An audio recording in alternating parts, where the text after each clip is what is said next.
Blame it on the AC.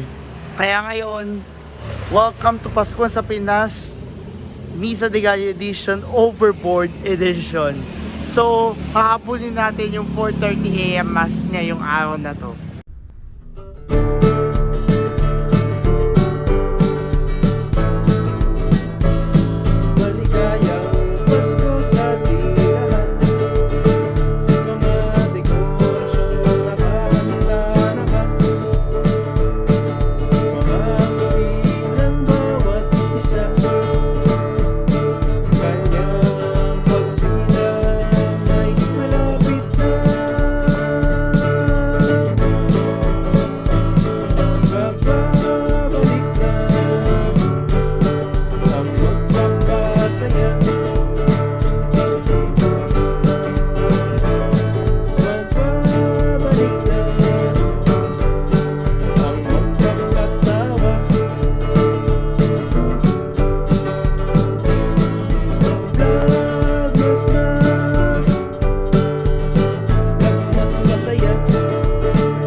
Again, blame it on the AC. Hello everyone and welcome back to the Overboard Edition for the first time of Paskuhan sa Pinas, Misa de Gallo Edition. JM here, and ngayon naglalakad tayo papuntang simbahan to catch up for the 4:30 AM mass.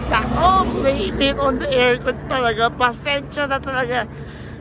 Akala ko 2 AM pa lang, pero nung na-check ko yung time, 3:40 na pala. Na-overboard tayo for the very first time. Blame it on the ACs again. Again, blame it on the aircon talaga. Pasensya na talaga. But this time, you will experience the 4:30 AM Misa de Gallo. For the first time. For the very first and last time.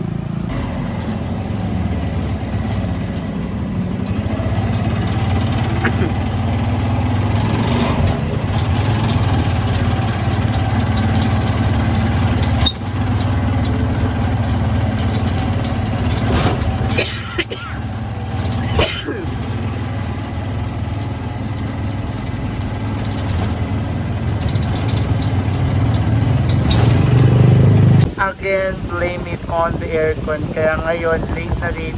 Nabaliw si Tala. Na PPT,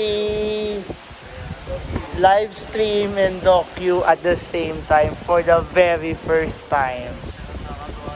Kaya ngayon, babawi tayo.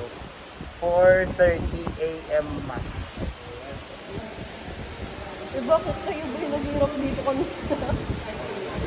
Dahil hard work is si Tala, after the 4:30 AM mass, siya lang ang deliver ko sa breakfast.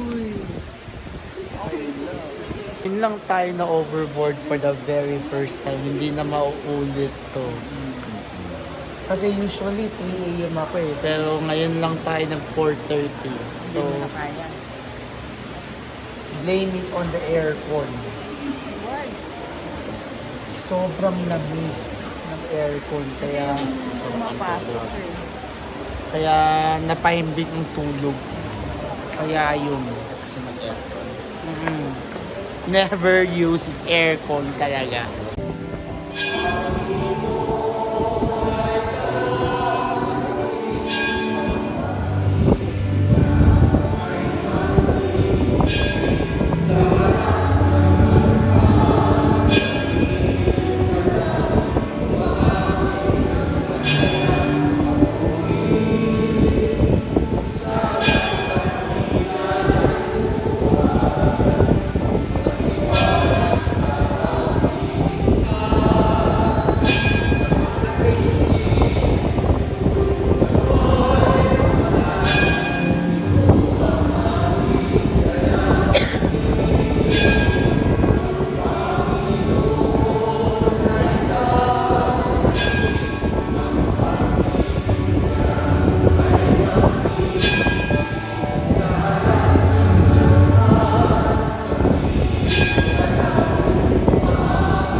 Kaawaan tayo makapag...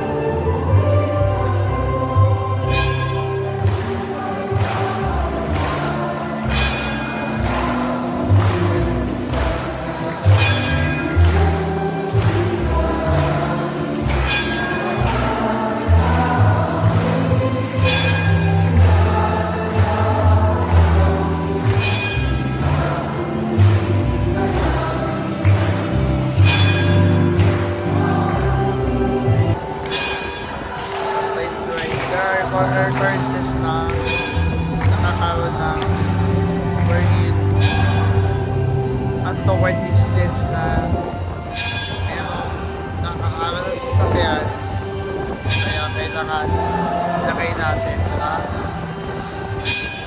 announcement.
Hindi nagtagal at si Maria ay nagmamadaling pumunta sa isang bayan sa kabululan ng Huda. Pagdating sa bahay ni Zacarias, binati niya si Elizabeth. Nang marinig ni Elizabeth ang bati ni Maria, nagkagalaw ang sanggol sa kanyang tiyan. Napuspos ng Espiritu Santo si Elizabeth at buong galak na sinabi, "Pinagpala ka sa mga babae at pinagpala rin ang dinadala mo sa iyong sinapupunan." Sa iyong simbang gabi, ganito pa rin karami yung nagsisimba. Ito ay pagkakandana o para sa pagdating na Pasko. At ngayon yan natin natin sa ibang kaya o uli natin natin yung pagdalaw ni Maria sa kanya.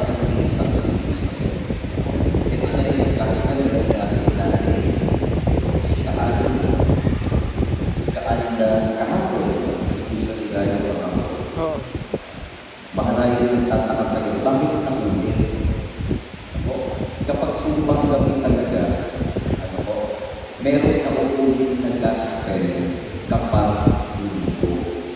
Meron po talaga. Ano po, yan ay gawa ng mga liturgies. Ano po, may mga nauulit talaga. Kaya huwag kayong magtaka. Kapag linggo, meron mga nauulit na ibang helyo. Yung pupuntahan ka lang kasi may kailangan, may iitin na pako. Ang tawag ko dyan mga wala. Walang yung tawag dyan. Sa tingin ba yung itong ugali, maganda? Hindi mo. Nabibisita ka lang, naalala mo lang tanawin. Kasi meron kang gusto na pako. Walang iyak ang tawag sa mga ganyan. At hindi ito ang tinuturo ng ibang helyo. Kung hindi ganito ang tinuturo sa atin, hindi maniyak sa kanyang pagdalaw, sa kanyang pinsang sinisay. Kasi ang intensyon ni Maria maganda. Meron siyang magandang purpose kung bakit niya dinalaw ang kanyang pinsang sinisay. Ng mga alagad at sinabi, ang gawin lahat ito at kanin, ito ang aking katawan na igagawin para sa inyo.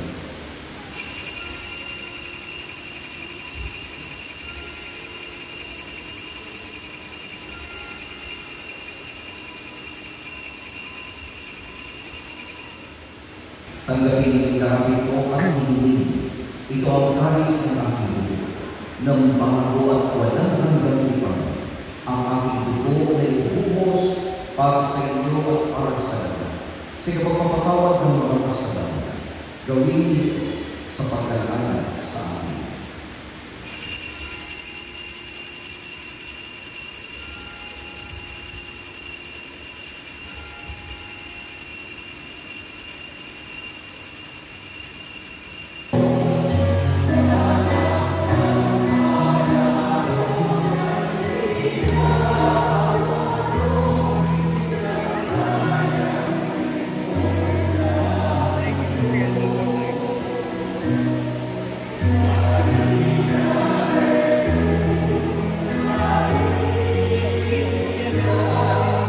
Ngayon po, habang papalapit ang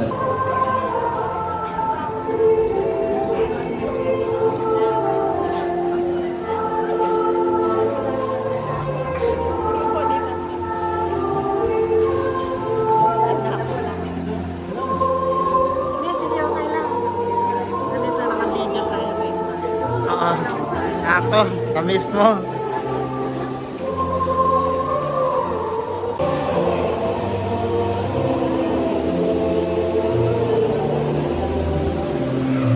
Naabutan na tayo ng umaga, kaya never na ako mag-overboard.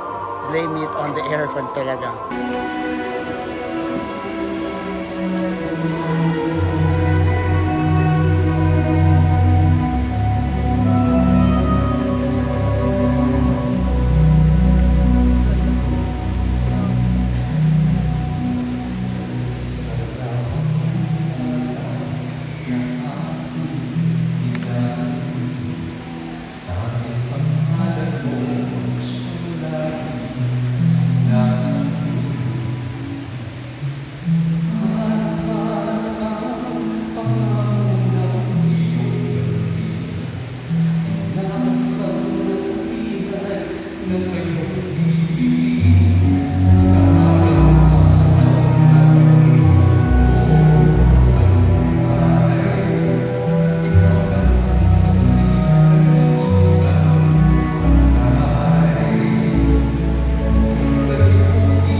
Ngayon lang tayo na overboard for the first time.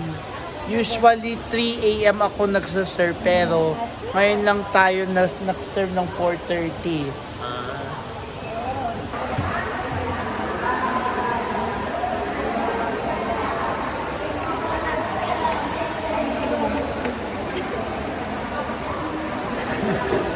This is only one. This is the one and only episode tayo na Misa de Gallo na 4:30 tayo nagsimba.